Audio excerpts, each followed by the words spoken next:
ഒന്നും ക്ഷാമമില്ലാത്ത ഒരു സാഹചര്യമുണ്ട് എങ്കിൽ വൈദ്യശാസ്ത്ര രംഗത്ത് പ്രത്യേകിച്ച് ആരോഗ്യ കേരളം ഇന്ത്യയിൽ തന്നെ ഏറ്റവും മുന്നിൽ നിൽക്കുന്ന ഒന്നാണ്.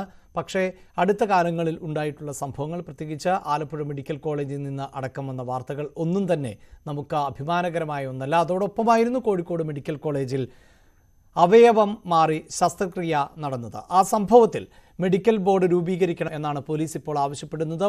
മെഡിക്കൽ കോളേജ് ഇത്തരത്തിലൊരു അവയവം മാറി ശസ്ത്രക്രിയ ചെയ്ത സംഭവത്തിൽ കുട്ടിയുടെ നാവിന് പ്രശ്നം ഉണ്ടായിരുന്നു എന്നാണ് സൂപ്രണ്ടിൻ്റെ റിപ്പോർട്ട്. ഈ നാക്കിന് കെട്ടുണ്ടാവുക എന്നൊക്കെ പ്രാദേശികമായി പറയാറുണ്ട്. അങ്ങനെ നാക്കിന് കെട്ടുണ്ടായാൽ ഭാവിയിൽ കുട്ടികൾക്ക് സംസാരിക്കാൻ ബുദ്ധിമുട്ടുണ്ടാകും എന്നൊക്കെയാണ് ഡോക്ടർമാർ പറയാറുള്ളത്. അങ്ങനെയുള്ള തകരാറുണ്ടായിരുന്നു എന്നാണ് ഇപ്പോൾ സൂപ്രണ്ടിൻ്റെ റിപ്പോർട്ട്. ഡോക്ടർക്കെതിരെ കൂടുതൽ നടപടി വേണ്ട എന്ന നിലപാടിലാണ് സർക്കാർ. സംഭവത്തിൽ മെഡിക്കൽ ബോർഡ് രൂപീകരിക്കണമെന്ന് സൂപ്രണ്ടിനോട് പോലീസ് ആവശ്യപ്പെട്ട കാര്യം നമ്മൾ സൂചിപ്പിച്ചു കഴിഞ്ഞു. MS അനീഷ് കുമാർ ചേരുന്നുണ്ട്. അനീഷ്, ഇതിപ്പോൾ ഒരു തരം നിസാരവൽക്കരിക്കുന്ന തരത്തിലേക്ക് പോകുന്നു സംഭവം എന്ന് വേണമല്ലോ അനുമാനിക്കാൻ. കൈക്ക് സർജറി നടത്തേണ്ട കൊച്ചിന് നാവിന് സർജറി നടത്തുന്നു, അതിനുശേഷം പറയുന്നു നാവിന് പ്രശ്നമുണ്ടായിരുന്നു എന്നൊക്കെ. ഇങ്ങനെയൊക്കെ റിപ്പോർട്ട് തയ്യാറാക്കിയാലും ഈ കുട്ടിയുടെ അച്ഛനും അമ്മയും ഒക്കെ ഇത് അറിയണ്ടേ എന്താണ് ചികിത്സിക്കുന്നത് എന്ന്? അതവർ അറിഞ്ഞില്ല എന്ന് പറയുന്നു. ആ റിപ്പോർട്ടുകളിൽ എവിടെയും ഈ കുട്ടിക്ക് ഇങ്ങനെ ഒരു പ്രശ്നമുള്ളതായില്ല. ഇതൊരു തരം രക്ഷപ്പെടുന്നതിന് വേണ്ടി തയ്യാറാക്കപ്പെടുന്ന റിപ്പോർട്ടായി കണക്കാക്കേണ്ടി വരില്ലേ? തീർച്ചയായും അങ്ങനെ തന്നെ കരുതേണ്ടി വരും. കാരണം ഈ കുട്ടിക്ക് ശസ്ത്രക്രിയ നടത്തിയ ശേഷം ഈ കുട്ടിയുടെ കുടുംബം ചോദിച്ചപ്പോൾ തന്നെ ഡോക്ടർ ഈ കുടുംബത്തോട് പറഞ്ഞത് കുട്ടിയുടെ നാക്കിന് അടിയിൽ ഒരു കെട്ടുണ്ട്, ആ കെട്ട് മുന്നോട്ട് പോയാൽ കുട്ടിക്ക് സംസാര വൈകല്യം അടക്കമുള്ള പ്രശ്നങ്ങൾ ഉണ്ടാകാൻ സാധ്യതയുണ്ട്, അതുകൊണ്ട് ആ ശസ്ത്രക്രിയ ചെയ്തു എന്നാണ്.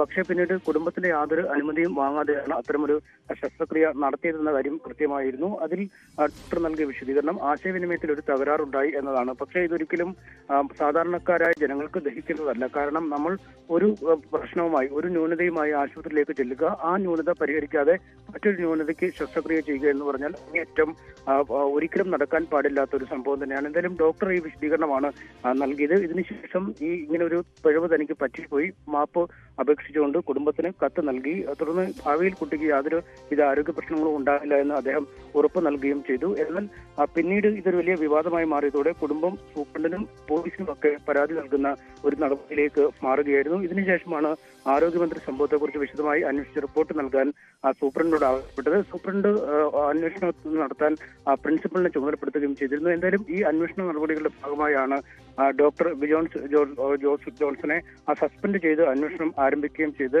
ഈ ഇപ്പോൾ ലഭിച്ചിരിക്കുന്ന ആദ്യ റിപ്പോർട്ടുകൾ പ്രകാരം ഈ കുട്ടിക്ക് നാക്കിന് തകരാറുണ്ട്, അല്ലെങ്കിൽ നാക്കിനടിയിൽ കെട്ടുണ്ടോ എന്നാണ് പറയുന്നത്. പക്ഷെ നേരത്തെ കുട്ടിയുടെ കുടുംബം നമ്മളുമായി നേരത്തെ ഈ ഡോക്ടർ തന്നെ ക്ഷമാപണം നടത്തിയതാണല്ലോ തെറ്റുപറ്റിയെന്ന്. അപ്പോൾ പിന്നീട് ഈ ഡോക്ടർക്ക് പിഴവ് സംഭവിച്ചു എന്ന് ഡോക്ടർ സമ്മതിച്ചതിന് ശേഷം കുട്ടിക്ക് നാവിന് പ്രശ്നമുണ്ടായിരുന്നു എന്ന് സൂപ്രണ്ട് റിപ്പോർട്ട് നൽകുകയാണല്ലോ. ഡോക്ടർ അന്ന് ക്ഷമാപണം നടത്തിയെങ്കിലും പ്രശ്നമുണ്ടെന്ന് തന്നെ പറഞ്ഞിരുന്നു. പക്ഷേ ഇങ്ങനൊരു പ്രശ്നം ഉണ്ടായിരുന്നില്ലെന്ന് കുടുംബം പറയുകയും ചെയ്യുന്നു. ആദ്യം ഈ ഡോക്ടർ ഇത് പറയുന്നു, ഇതിൽ വിശദീകരണമായി നൽകുന്നു. പിന്നീട് ഡോക്ടർമാരുടെ സംഘടന ഇത്തരത്തിൽ ഈ കുട്ടിക്ക് ഗുരുതരമായ ഒരു പ്രശ്നമാണ്, ഇത് പരിഹരിച്ചില്ലെങ്കിൽ ഭാവിയിൽ ഉണ്ടാകാവുന്ന ബുദ്ധിമുട്ടുകൾ പരിഗണിച്ചാണ് ഡോക്ടർ വളരെ പെട്ടെന്ന് ശസ്ത്രക്രിയ നടത്തിയെന്നൊക്കെയുള്ള ന്യായീകരണമായി രംഗത്ത് വന്നിരുന്നു. അതിന് കുടുംബം കൃത്യമായി മറുപടി നൽകിയിരുന്നു. കുട്ടിക്ക് യാതൊരു വിധത്തിലുള്ള സംസാര വൈകല്യമില്ലായിരുന്നു, കുട്ടിയുടെ നാക്കിനടിയിൽ യാതൊരു പ്രശ്നവും ഉണ്ടായിരുന്നില്ല എന്നവർ ആണയിട്ട് പറയുന്നു. ഇതിൽ മറിച്ച് അങ്ങനൊരു പ്രശ്നമുണ്ടെങ്കിൽ കുടുംബത്തെ ബോധ്യപ്പെടുത്തിയാണ് ഇത്തരമൊരു നീക്കം നടത്തേണ്ടത്. പക്ഷേ അത്തരമൊരു യാതൊരു അറിയിപ്പും കൊടുക്കാതെ നടത്തിയത് അങ്ങേയറ്റം പ്രതിഷേധാർഹം, യോജിക്കാൻ കഴിയുന്നതുമല്ല. എന്തായാലും ഈ കുടുംബത്തിന്റെ പരാതിയിൽ പോലീസ് അന്വേഷണം ആരംഭിച്ചിട്ടുണ്ട്. പോലീസ് ഒരു മെഡിക്കൽ ബോർഡ് രൂപീകരിക്കണമെന്ന് ആവശ്യപ്പെട്ടിരിക്കുന്നു. ഒരുപക്ഷെ മെഡിക്കൽ കോളേജിന് പുറത്തുള്ള ഡോക്ടർമാരെ ഉൾപ്പെടുത്തി ഈ കുട്ടിയെ വിശദമായി പരിശോധന നടത്തിയാൽ മാത്രമേ ഈ കുട്ടിക്ക് ഇത്തരത്തിൽ പ്രശ്നം ഉണ്ടായിരുന്നുള്ളൂ, ഈ ശസ്ത്രക്രിയ നടത്തിയുകൊണ്ട് കുട്ടിക്ക് എന്തെങ്കിലും കുഴപ്പമുണ്ടാകുമോ എന്ന് കണ്ടെത്താൻ കഴിയുകയുള്ളൂ. തീർച്ചയായും ഇങ്ങനെ ഒരു മെഡിക്കൽ ഫീൽഡുമായി ബന്ധപ്പെട്ട പരാതിയാണ്. അതുകൊണ്ട് തന്നെ പോലീസിന് പരിമിതികളുണ്ട്. അതുകൊണ്ടാണ് ഒരു മെഡിക്കൽ ബോർഡിന്റെ ആവശ്യം പോലീസ് മുന്നോട്ട് വയ്ക്കുന്നത്. ഇത് ആരോഗ്യ കേരളത്തിന് നാണക്കേടാണ്. എങ്കിൽ കേരളത്തിൽ